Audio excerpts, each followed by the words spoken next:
We turn now to a rare hurricane in the Pacific. The storm could hit California in the coming days. State officials have issued an advisory as they monitor the situation. Hurricane Hilary, as she's called, is currently churning a few hundred miles off Mexico's coast. For more on the storm, let's bring in CBS News senior weather and climate producer David Parkinson. So, David, how rare is this?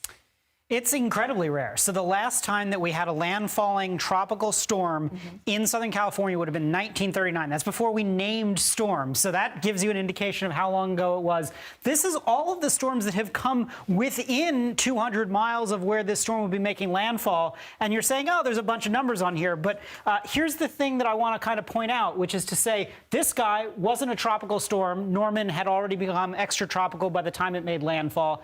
Kathleen and Nora, again, making landfall right here on the Baja Peninsula. We had Jen Cat, who did this kind of fun little loop-de-loop again south of the border. Ignacio was extratropical. Doreen stayed off the coast. And we had Kay last year that kind of went up the coast and then did a little loop-de-loo out here. So we haven't had anything like this since that 1939 landfalling storm. And you can see it's a pretty healthy, large-sized storm now. It's not going to have enough time really to weaken as it moves further north. How big of a threat is this for Southern California? And are they even prepared from an infrastructure standpoint because of what you just mentioned and not really having to worry about it all this time? Yeah, I mean, so rain like this is unheard of in the summer. So here's the deal. In California, the most rain ever recorded in San Diego for the month of August is a little over 2 inches. So, you know, that should show you just how much they are not expecting this in terms of rainfall totals and where this is going to be. What I want to do is I want to put the tropical track on here and show you the storm's going to strengthen to a Category 4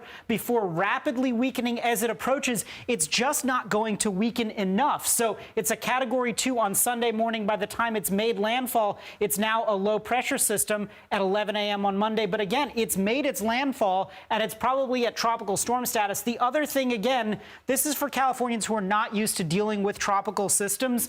Anywhere in the cone is fair game for where this storm could be. And so it could make a landfall here on the Baja coast. It could make a landfall here up by like Goleta and Santa Barbara, or maybe San Pedro or Orange County down through San Clemente. Any place in this cone is fair game.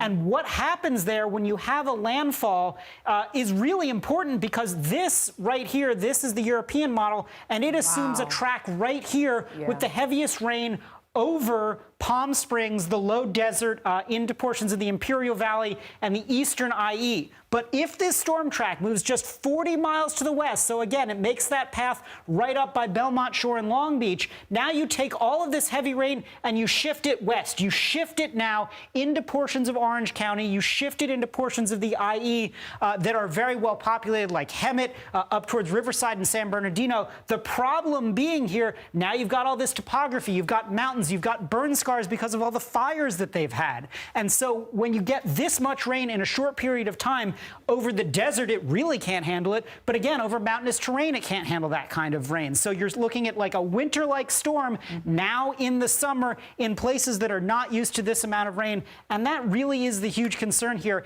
In addition, you'll have the winds gusting 40, 50, 60 miles an hour. So you could have the power outages and problems there. But the real problem is the fast and furious rain that we're getting out of this. So this is the time to take note, take cover. We're currently in an El Nino year. Explain that to us. I know we've heard that term, but what does it mean? And also, how do the warm temperatures fuel these storms at this time? So El Nino basically is a large area of warm water down here off the Peruvian coast. That's what you have when you have an El Nino. And what it generally tends to do is it warms through the ocean currents the water everywhere else. Take a look at this. This is your departure from normal water temperature. Everywhere, basically with the exception of this little sliver off the Baja, is warmer than it should be right now. So the water is warm. When the water is warm, it fuels the storms. Now, ordinarily, when you have an El Nino year, you can tend to get something that's really interesting, which is you get a lot of extra wind coming across, and it kind of cuts the storms apart. We're not expecting wind shear as the storm moves up the coast here. So again, it's unlikely that the storm is going to dissipate. And the other key thing that I want to point out here, though, is that the storm is really being fueled by our heat dome. So this is your heat dome right here. And what's interesting about this, right, is it's now got to go around it. And so that's what's forcing it right up the coast here. You've got a width now of about 200 miles from the center of the storm to the edge of the impacts. So this could be impacting not only Southern California, but also Vegas, also Yuma, also portions of Arizona as well. So this is a big, wide impact. It's not a skinny, tiny storm. And the stronger it gets, the larger the storm will likely be in terms of impacts as it makes that landfall. So we'll be keeping a close eye Sunday night into Monday morning. David Absolutely. Parkinson, thank you. No problem.